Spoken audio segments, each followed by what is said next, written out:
A massive meltdown is sinking the cryptocurrency world. FTX, one of the largest crypto exchanges, is now facing extinction. The largest cryptocurrency exchange in the U.S. is getting sued by the SEC. It claims Coinbase has been operating illegally because it failed to register with the regulator and exposed tens of millions of customers to significant risk. 401ks usually invest in stocks and bonds, but now they have new options. A new order signed by President Trump would clear the way for your retirement plans to invest in Bitcoin and other cryptocurrencies. SEC laying out what it's calling Project Crypto, a plan to modernize regulations and allow for crypto-based trading. Down to the cryptocurrency crash that has traditional markets on edge. One of the largest exchanges in the world, FTX, collapsed this week after a chain reaction set off by a leaked document that raised questions about the company's finances. Coinbase is the U.S.'s largest cryptocurrency platform, and they're saying it operated illegally because it failed to register as.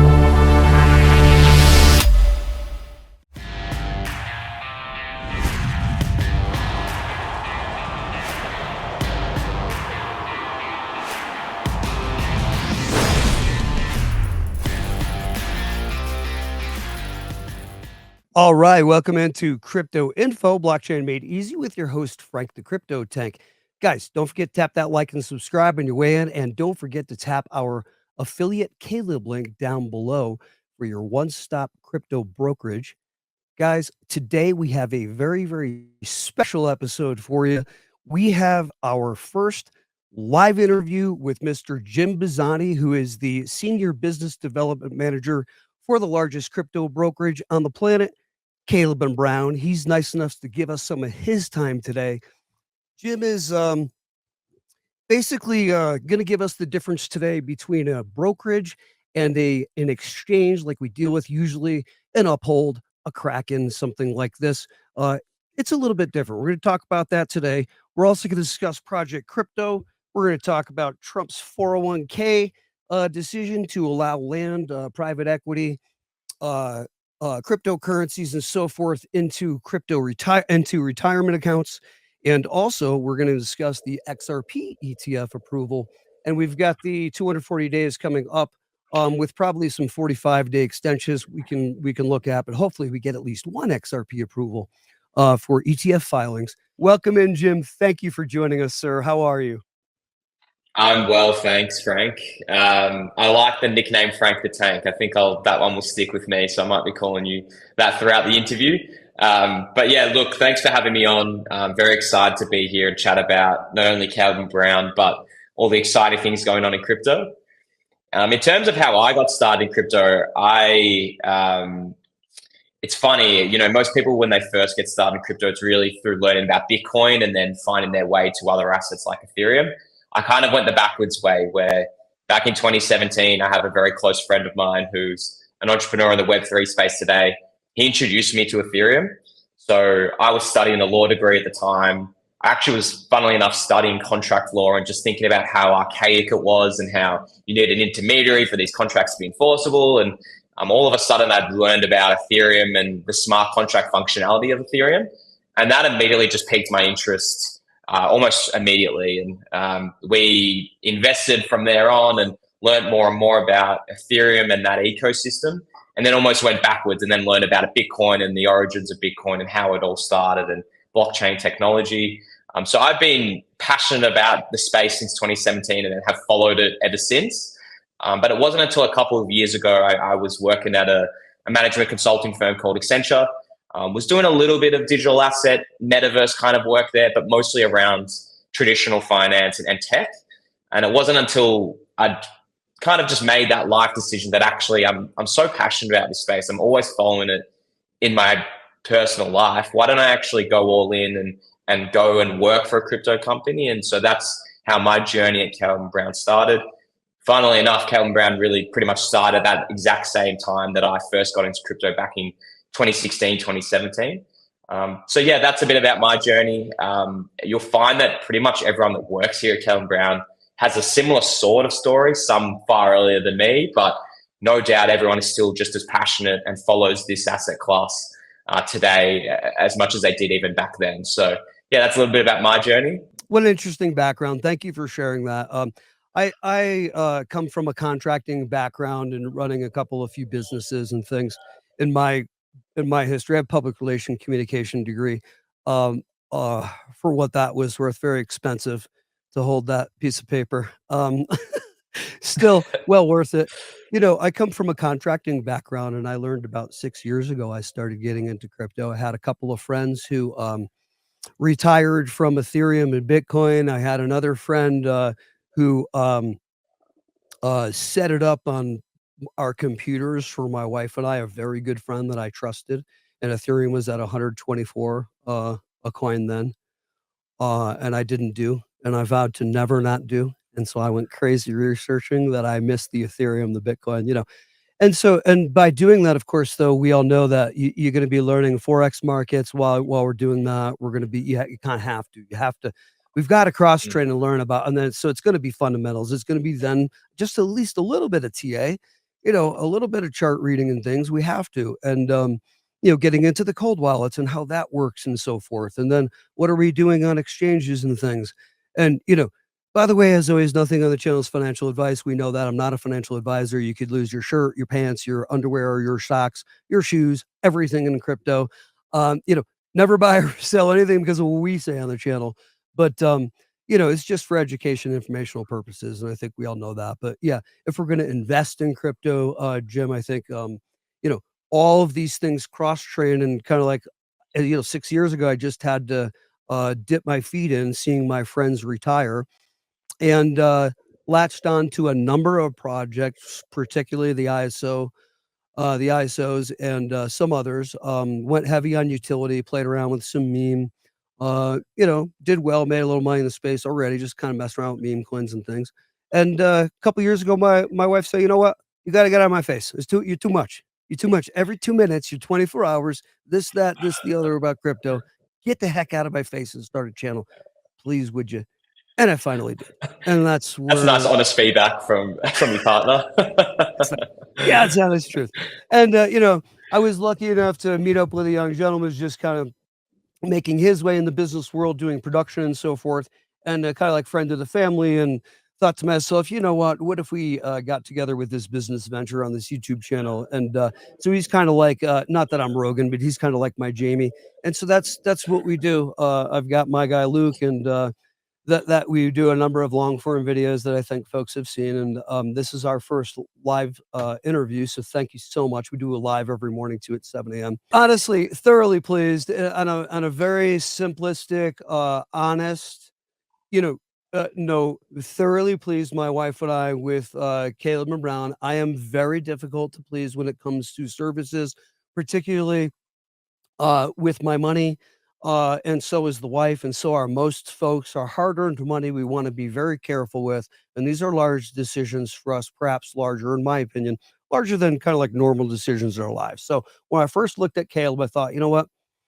Let me check him out first. I did. I researched. I went through all my usual avenues, and then did that again, and then sat about and thought about it, and then went to work, and then went back and forth, a few days, and thought about it back and forth, and thought, okay, you know what? You got to just at least give this a shot, Frank. I mean, so this is how cautious I am. That's me. Not everybody's that cautious, and they probably shouldn't be. I'm kind of crazy like that, but I'm crazy, mad scientist, researcher like that. But anyway, that was my thing, was to research first. And once I did, I saw, wow, I think this is worth a shot. It was smooth. The whole process was smooth. Getting connected, what the rules of engagement were before I connected, easy enough to see, easy enough to learn and know. Once we got connected, realized we had our own broker, we're like, what, for no money, doesn't cost anything extra to have that. And it is a for real thing. And we weren't sure until we, needed him a few times, and he was absolutely there. And I don't know if I could say his name or not, but I won't right now. But anyway, we have a fantastic individual over at Caleb. Won't mention names, but yes, lovely individual. And we were surprised with that, the professionalism, the knowledge that our broker had, the availability that the broker really was available, that all the things we heard really were true. And I'm like, no, and I'm gonna let you get into all of them, Jim, but I'm like, now, wait a minute. call me crazy, but that's not the same as an exchange. This thing operates differently, these people. And so I was sold and we use them, and I've been using you guys, and I've been engaging more and more and more, concerning how much I've been, because I'm not going to get into details now. I'm not stealing your thunder, Jim. But we started doing more and more in terms of connectivity and putting more onto Caleb and feeling safer and setting more target orders and so forth, and feeling even more comfortable, knowing I can adjust if we see a crazy, no one's calling the top, but if I see some differences, I'm going to reset some, I can do that if I wish, but I've got target orders set, ready to sell while I'm having an ice cream cone at the ice cream parlor. I don't have to worry.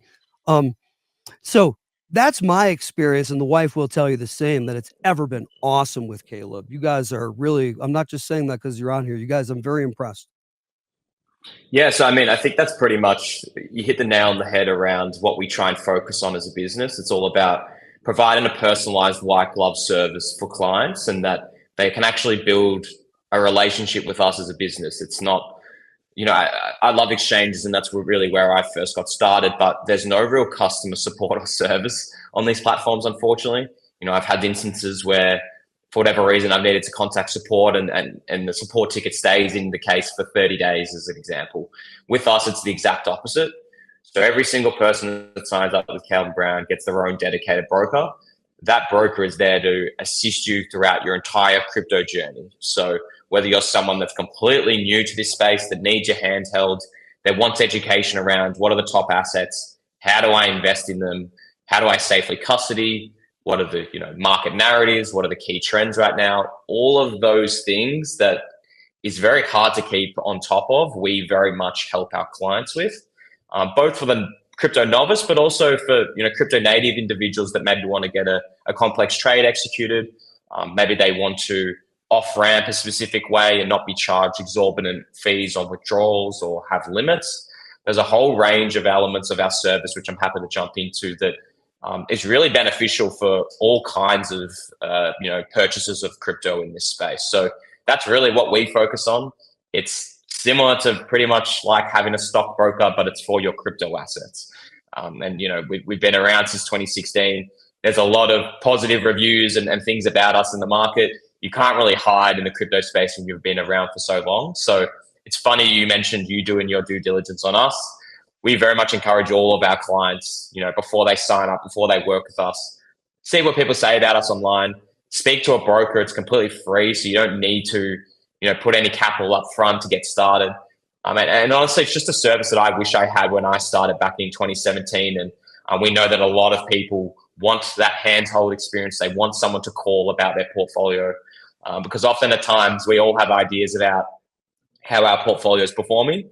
And it's not until you have a friend or a family member speak to you or review it that are experts in the space that you get a different opinion, and then all of a sudden it opens up your mind to different possibilities. That's very much what our brokers do day to day. They provide that perspective.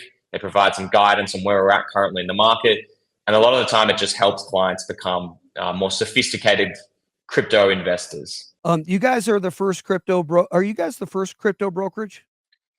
Yeah, I would say at this kind of scale, we've got tens of thousands of clients.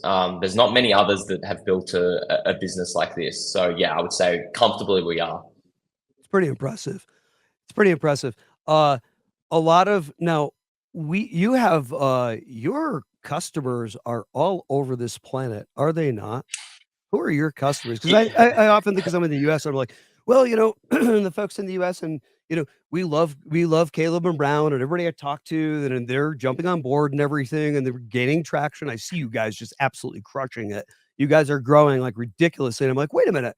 Caleb's clients, of course, customers are all over this planet. Yeah, you're exactly right. I would say it's a fair assumption around the US element of things, because I would say the vast majority of our clients are US based. We're headquartered here in Melbourne, Australia, but we're really a US business. Upwards of 70% of our client base is US based. So that's where most of our focus and attention is going to, and that's where most of our sort of expansion plans and yeah, I guess just our effort and focus is towards the US market, but we certainly facilitate, I think it's over 100 countries that we operate in. We have a lot of clients in very random and bespoke parts of the world that we provide our service to. A lot of European clients, obviously a lot of Australians as well. But yeah, it's a global service. And as I mentioned, we've been around for so long now that we've really matured our operations and how we operate in different time zones. Because I'm sure that's one of the key questions that often comes up is how do you facilitate building these personal relationships with clients when you're in different time zones? And I guarantee you it's been fine-tuned and tweaked over the years to be the best it can be. But it's also just got to do with the way that we operate in terms of, we have brokers and account managers that work in our US time zone. We have obviously quite a few here in the Australian market as well. And we're able to cover multiple time zones and hand over and do all of those things that make sure that the customer service is as seamless as possible. So it definitely has some challenges at times, as you can imagine. But it is truly a global business, which is great. But how we usually operate is, firstly, our brokers work quite long hours. So we usually start quite early here in the mornings, just so we can get sort of that middle afternoon to later evening within the US. And that's when mostly the brokers will call clients. Now, we usually recommend for clients that they book in calls with their broker. Obviously, calling is a little trickier than emails in terms of always being accessible, just naturally because that specific broker at some point, it'll be the middle of their night here in Australia and maybe the early morning in America. So we do always encourage clients to book in for calls. And it just gives you that peace of mind that you get the full attention of the broker. They can properly review your portfolio, go through whatever you want to discuss. But you're exactly right in the sense that for any trades that clients want to do, and if it's through an email to their broker, that broker's inbox is monitored 24/7. So there's always someone on that inbox. So if you don't want to execute a trade yourself in your own portal, which we give the flexibility for clients to do, you can either trade yourself without the need for the broker, or we have a lot of clients as well that don't really want to log into their account. They just want to email their broker. You can email your broker with your trade. And even if it's 4 a.m. here in Melbourne, there'll be someone in the US office that will be managing their inbox who'll be able to execute that trade swiftly as well. So there is never any period of time where trades can't get done, which we understand is really important because crypto is all about getting things done quickly, especially with how volatile this asset class is and how quickly things can change in the markets. So we very much emphasize that speed of execution. But it's really up to the client in terms of how they want to use the service best, which is relevant for pretty much everything when it comes to even the way that we do custody. We don't force clients to custody with us, but if they're not comfortable using their own hardware wallet, they can leverage our institutional grade cold storage solution. If they don't want to off-ramp with us, for example, they can withdraw and off-ramp elsewhere. I very much suggest they don't do that if they want to not get charged fees and things like that, which I can touch on as well. But it's really a service that is really up to the client in terms of how often and frequently they want to use it. And that is even relevant to how often they want to speak to their broker and learn about the markets.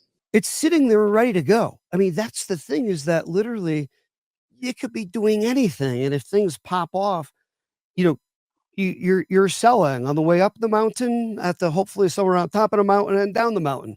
And if you want to change them, you could change them, your order. So, and hopefully it's not crashing, because I went out to Uphold. And by the way, okay, here's the deal. Now look at, be careful what you say live now, right? Be nice to everybody and all the exchanges. Everybody knows, okay, so it's fine, because here's the deal. Exchanges do operate differently, and the way that they agree to play ball with the public is different from the way an exchange, if we're going to stick to facts and be accurate, it's different from a way that a brokerage like Caleb, legally engages with their clients. It's different. I mean, they're running an exchange, and correct me if I'm wrong, and hopefully you can speak on that too. But yeah, it's different. It's a different type of operation, the way they do. So, that you can only get 50K off a day, daily withdrawal on Uphold, and 100K a day on Coinbase, and 250 if you have the pro account, and so on and so forth with these exchanges. Kraken, I think, is quite a bit, but with Caleb, as long as we, have the bank make the template kind of thing, right? That existing transaction with the wire that comes from Caleb to the bank, go ahead and talk to the bank manager. It's for informational purposes only. This is what I did. make your at least 2K, and that's an aggregation, an aggregate of, it can be a number of coins, but it's got to be that 2K transaction. Go ahead and pull it off, send it over to as a wire transfer. Make sure you have good relationship with your bank manager or whatever, and to let them know, hey, I'm going to do some larger transfers perhaps. And you know what? If I want to pull out 750K or 1.5 mil in a transaction and clear that at a time with Caleb, try to do that on an exchange. Anyway, I feel like I want to drop the mic after that one.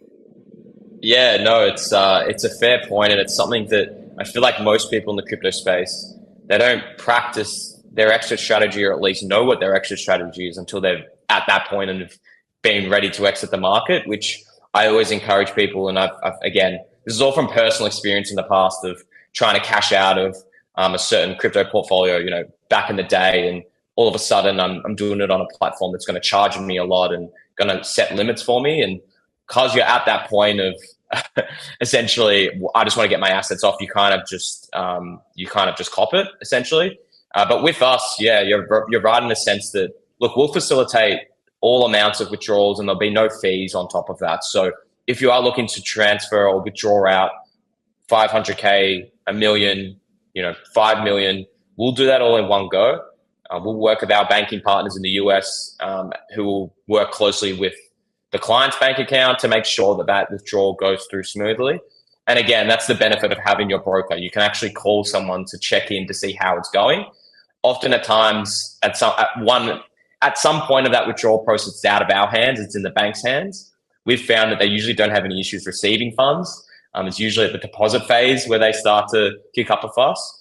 But certainly with us, it'll be stress-free, it'll be seamless, and it'll be at the amount that you want. And I personally, as I mentioned, experienced where I've had to withdraw increments each day, and it took me over 15 days, and it's just a stressful experience that you don't want a part of. So when it comes to off-ramping, I would say we're probably one of the best, if not the best, in this space, simply because we'll do it all in one go. You won't be charged, and you'll actually have someone there to talk to make sure that is going through smoothly. So on the off-ramp side, I definitely agree. And you touched on cold wallets.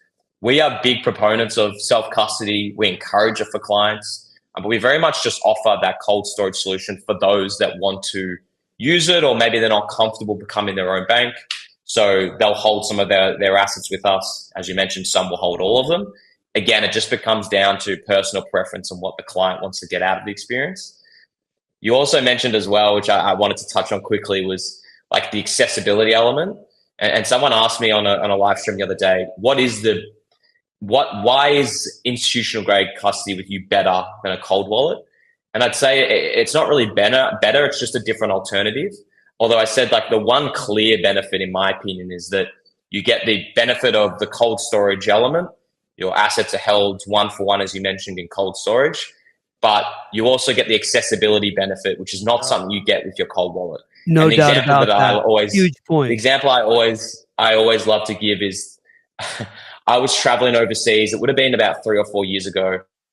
Most people, unless you're crazy, don't take your hardware wallet with you, just because, you're almost asking for your stuff to get stolen if you travel with it. So naturally, you keep it at home. And at that time, it was when the USDC, so USDC is one of the largest stable coins, it started to depeg, which means that usually it's 1 for 1 for the US dollar. It was actually starting to depeg, so it was less than that. I think it got down to 80, maybe even 75 cents. And I had a whole bunch of USDC on a hardware wallet back home, and I was helpless. There was nothing I could do. I wanted to sell out of it, make sure I didn't lose that, just because I didn't know whether USDC was going to collapse. And it was an incredibly stressful situation. And again, that happens to a lot of people that travel, that maybe want to do a quick trade because the market turns overnight and they just can't. So with us, at least, you could be in the Bahamas on the beach, sipping on a martini or whatever, some cocktail of your choice, and you can email your broker and you'll be able to get that trade executed within the minute. So again, the accessibility element plus the cold storage is, I'd say, the one clear benefit, but it really just depends on the client and how they want to leverage our custody versus their own solution. When you hold your assets with us, and it's something that comes up a lot around, well, when I hold assets on an exchange, who really owns those assets? If something's to happen to that exchange, what happens to my assets? And as I said, I can speak to personal experience where I held a bunch of crypto on FTX, and then when FTX went down, It turned out my assets weren't actually on the platform. They were obviously traded elsewhere and nefariously used. And then those assets were part of a creditor's claim. And, a lot of people that held assets on FTX eventually got them back. But it was a few years later, and it was at the price at that time versus what the price is now. So a lot of people didn't get the best result out of that.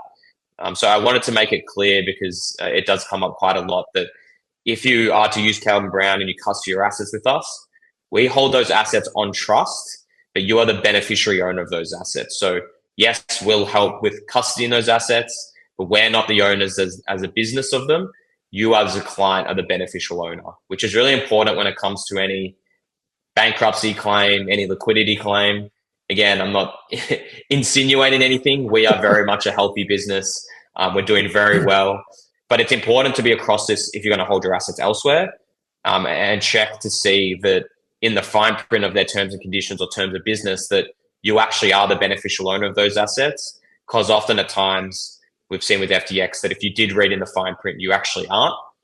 So with us, you are. So if we were to go bankrupt and we had to go through a claim, the client assets that we're custodying for clients would go directly straight away back to the clients. They don't form part of the business's assets. So I think that's good in terms of giving clients peace of mind that, say something was to happen to us, or, one of the funniest questions I got quite often at the conference I was at was, well, what happens if the Australian government turns into anarchy or what have you, which is just ridiculous and would never happen.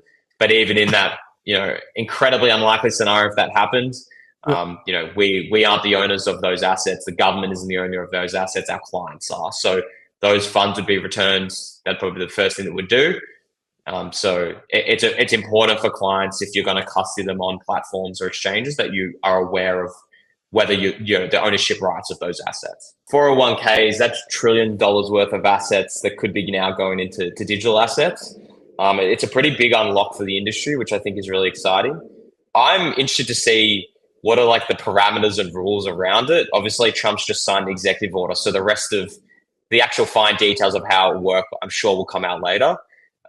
Ultimately, it's a massive net positive, right? And I think people should be able to have that exposure to invest part of their retirement savings into an asset like Bitcoin, like ETH, like any sort of major they want.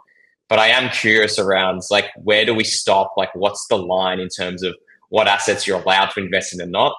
So, like, as an example, if I can put all my retirement funds into like a meme coin or Doge, for example, all of a sudden in a bear market, that may lose 50% of its value. And all of a sudden we've got a whole bunch of retirees that have lost a large portion of value in their retirement savings. Or the rug gets pulled on a project. Yeah, exactly. So, I mean, I'm sure there's going to be parameters and guidelines around what assets you can actually invest in. But certainly there's a little bit of risk involved in that I think not a lot has been spoken about. It's obviously still a positive, but I think that's interesting.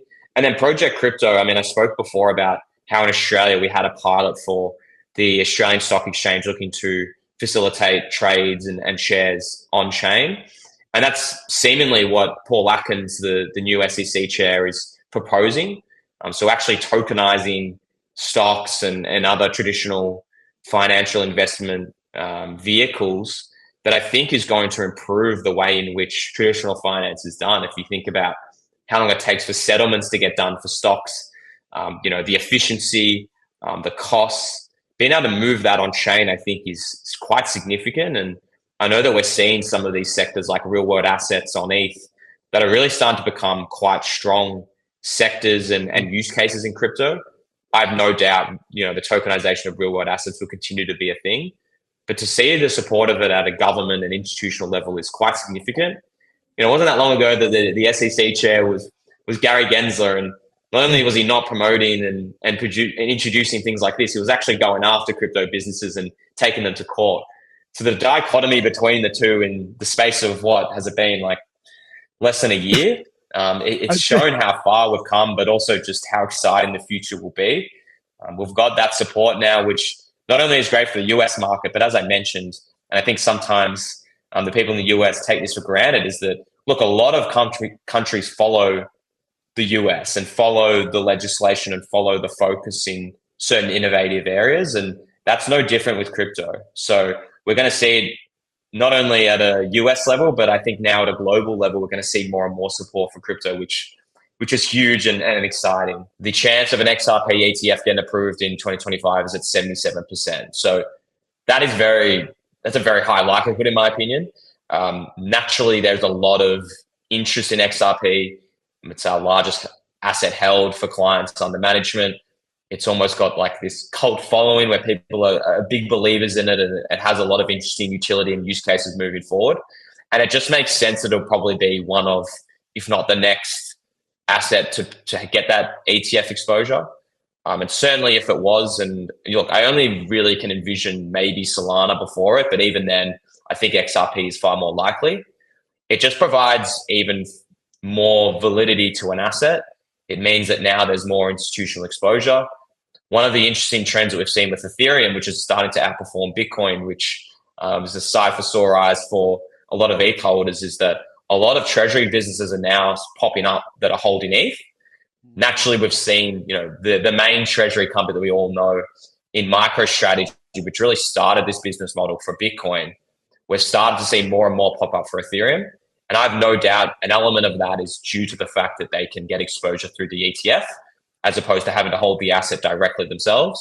So I think if XRP was to become the next asset to get ETF filings, I think it is a really positive thing for new treasury companies potentially hold this ETF, for it to be their sort of main purpose of business is to hold XRP. And I think that's a really exciting element to it. We've also seen that usually, things like futures markets. I know that CME Group recently launched an XRP futures, so traditional investors can invest in or speculate in the price of XRP. All of these things just speak to further liquidity, further demand. As much as we kind of all hate to say it, further speculation, which is a lot of what the crypto markets are. You can just look at the leveraged longs and shorts that are positioned every single day, and that does have an impact on the price in the long term. It also just means there's more capital going into specific assets. So, look, 77%, I like those odds. Whether that means it'll actually happen this year, I'm not quite sure. I think long term, we will see more assets like XRP have their own ETF, which I think will provide greater exposure to institutions to invest in these assets. And I think it's a net positive for the XRP ecosystem in the long term. Thanks for having me on, Frank. I've enjoyed our chat. Oh, you're so welcome, my good man. And we appreciate you coming on and spending some time with us and sharing your knowledge about Caleb and the market and everything in the state of affairs, what we're dealing with. Thanks for coming on, Jim. Please, we would love to have you back on a future episode here. We can talk about that later. But I hope you enjoy the rest of your day there, Jim. There in Australia. Thanks again. Guys, thanks for joining us on this first live interview. Crypto Info, Blockchain Made Easy with your host, Frank the Crypto Tank. Thank you to Jim Bazzani from Caleb & Brown for joining us.